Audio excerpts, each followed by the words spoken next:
प्रभातखबर.com, विश्वास वही, रफ्तार नहीं।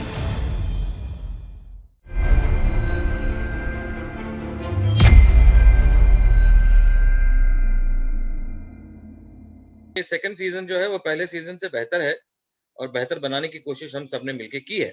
हमने सेकंड सीजन पैंडेमिक शुरू होने से पहले किया था। लेकिन आधे में हमको रुकना पड़ा, साल भर तक हमको वेट करना पड़ा। लेकिन उसके बाद जब हमने शूटिंग शुरू की, तब हमको काफ़ी दिक्कत जो है वो फेस करनी पड़ी। 65 के ऊपर के लोगों को काम नहीं करना चाहिए, ऐसा कहना था। जी, अब उसकी मान्यता दी गई है। It is not limited only to the elders. जी। जिन्होंने भी इस बीमारी का सामना किया है, उन सबके लिए बहुत मुश्किल रहा है। ये हुँ, तो हुँ। अभी सिर्फ ओटीटी प्लेटफ़ॉर्म है। आगे चल के 4 और नई चीज़ें आएँगी, तब आप क्या कहेंगी? और हम ना मुझे पता है, ना आपको पता है कि आगे 4 चीज़ें क्या आने वाली है। हर एक चीज़ चैलेंज रखती है और चैलेंज रखे बिना उस चीज़ का महत्व भी आपको नहीं, अगर बहुत ही आसानी से अगर आपको वो चीज़ सामने आ गई, आपको मिल गई, तो आपको उस चीज़ का महत्व नहीं रहता। आपको उसकी अहमियत नहीं महसूस होती। आपको जो चीज़ कठिनाई से मिलती है, आपको उसकी अहमियत होती है। तो अच्छा आपको ये ज़िंदगी भर कुछ ना कुछ नया सीखते रहना ही पड़ेगा। मुझे हुआ था एक बार, बहुत पहले, ओके, और मैंने ना बोल दिया क्योंकि पॉलिटिक्स से मेरा कोई लेना-देना नहीं है। लेकिन मैंने सिटी ऑफ ड्रीम्स के पहले सीज़न में मैंने chief minister of Maharashtra play किया, जी, जिसका मुझे बहुत मज़ा आया क्योंकि जो आप नहीं हो, वो आपको प्ले करना बहुत अच्छा लगता है हर एक्टर को। रिग्रेट है एक चीज़ का, सबसे इम्पोर्टेंट, कि मैं इससे अच्छा एक्टर क्यों नहीं बना। मुझे रिग्रेट इस बात का है कि मैं गाना तो गाता हूँ, जी, मैंने एज़ अ प्लेबैक सिंगर मैंने 200 के ऊपर गाने गाए हैं, लेकिन मैंने गाना सीखा नहीं है, उसका रिग्रेट है मुझे।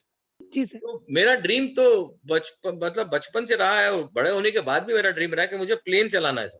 लेकिन पता नहीं कब मुझे मौका मिलेगा कि मैं प्लेन चलाऊँ, और जब तक कि मुझे आएगा नहीं चलाना, तब तक चला भी नहीं सकता। जितना ज़्यादा काम अवेलेबल होगा, उतना ही संघर्ष बढ़ेगा।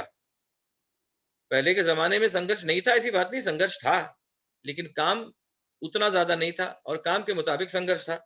आज काम बढ़ गया है, अवेलेबिलिटी बढ़ गई है, तो संघर्ष भी उतना ही बढ़ा है, संघर्ष कम नहीं हुआ है। सहानुभूति तो मेरी मेरी तो है ही उन सबके साथ में, कि जो क्या कहते हैं, ऐसे हालात में जी रहे हैं, उनके साथ तो सहानुभूति है ही, लेकिन साथ-साथ मैं ये भी कहना चाहूँगा लोगों को कि थोड़ा-सा सेविंग के बारे में भी सोचा जाए। थोड़ा-सा सोचिए और सही मौके पे सोचिए। अब जाके सोचने का मतलब नहीं है। आप जब अपने हे डेज़ में आप काम कर रहे होते हैं, तब आपको पैसे खर्च करना और पैसे उड़ाना, इसमें फ़र्क क्या है, ये जानना बहुत ज़रूरी है। साथ-साथ आपको अपने परिवार को सँभालना ज़रूरी है, क्योंकि ऐसे मौकों पे हमेशा परिवार वाले ही आपका साथ दे सकते हैं, आपके काम आ सकते हैं। चींटियों से सीखने की कोशिश करें, जो कि बहुत ही छोटी चीज़ है, लेकिन बहुत बड़ा ज्ञान देती है आपको, कि बारिशों के लिए भी किस तरह से सेविंग की जाती है, वो अपने खाना किस तरह से सेव करती हैं वो।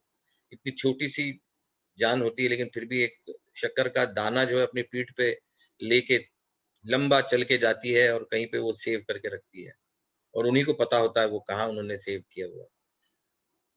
तो वो एक समझ अगर एक चींटी में हो सकती है, तो इंसान में क्यों नहीं हो सकती?